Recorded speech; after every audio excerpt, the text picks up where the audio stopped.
In Molech We Trust. Here's the headline from the Associated Press. U.S. abortion numbers have risen slightly since Roe was overturned, study finds. When Roe v. Wade was overturned, the Christian response was weak. Some soft Ahabian influencers and Christian leaders said, don't celebrate, love your neighbor who's mourning the fact that we may not be murdering as many unborn children. Don't celebrate.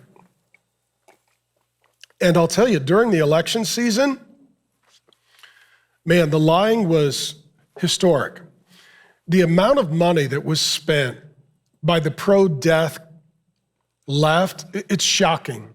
I mean, just think about it. During the Democratic National Convention, Planned Parenthood had a portable abortion clinic parked outside so that you can get an abortion on your way to the Democratic National Convention.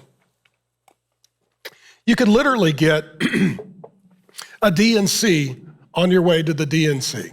I mean, it's just horrifying.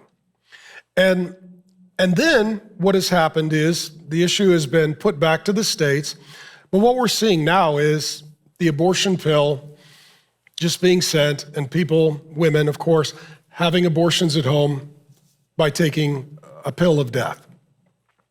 And then what is happening is, because in America, sex is a religion.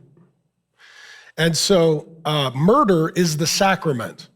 So if you're going to worship sex, you're going to create life, and then the sacrament for sex is ending the life. In the Old Testament, the demon god that commanded this, the name was Molech. And so you would have these sort of high places, brothels with phallic symbols called Asherah poles. And in addition to the brothel, where you would have sex with people and demons, you would then have next door the offering to Molech, where you would throw your child into the fire.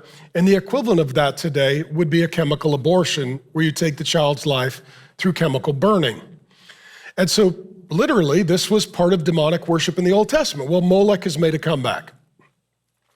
And what you're seeing is, especially during the election, the television airwaves in most every state were flooded with lies. Like in Arizona, my home, abortion has been outlawed, make abortion legal. It's like, abortion is legal to 15 weeks in the state of Arizona. That's a lie.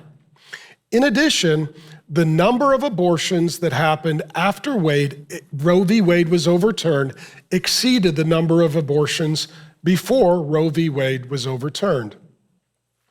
So what is the Spirit of God saying to the churches?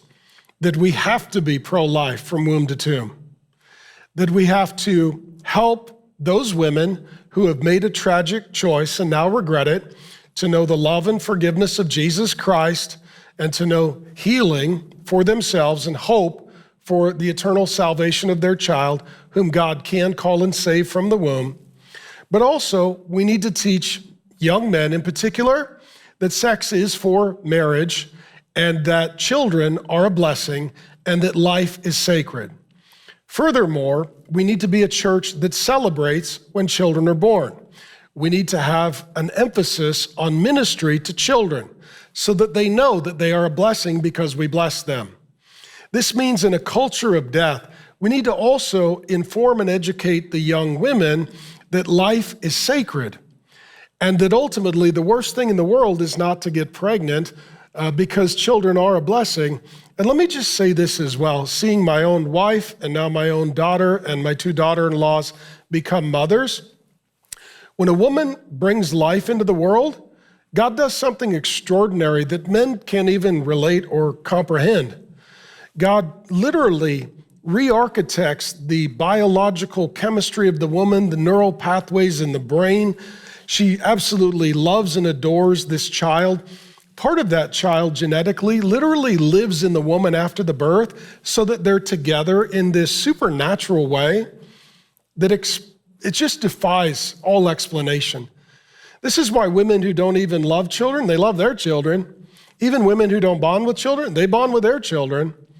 And to tell women that the best thing that they can do is hate life and terminate life, it really is a despicable and deplorable thing. And so what is the Spirit of God saying to the church? We need to be pro-life.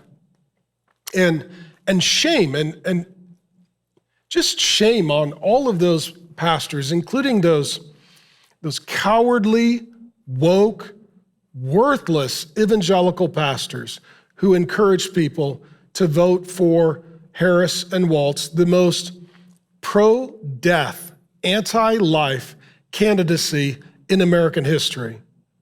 It's unconscionable, it's unfathomable how any Christian, especially a Christian leader, does not allow the issue of life to raise to the closed-handed position that it deserves to be in. And for all of you who are talking about justice, justice, justice, I can't think of anyone more deserving of justice than the unborn. They can't vote, they can't speak, and unless we vote for them and speak on their behalf, those who love death and hate our God, they will speak and vote in our place. Thanks for joining me. My name is Pastor Mark. I've been teaching the Bible for more than 3 decades and head on constant collisions with woke culture. And I would love to get you more Bible teaching. 2 things you can do. Go ahead and watch the sermon in total and also subscribe to the channel. And I'll just keep sending you Bible teaching and we'll have a lot more fun together.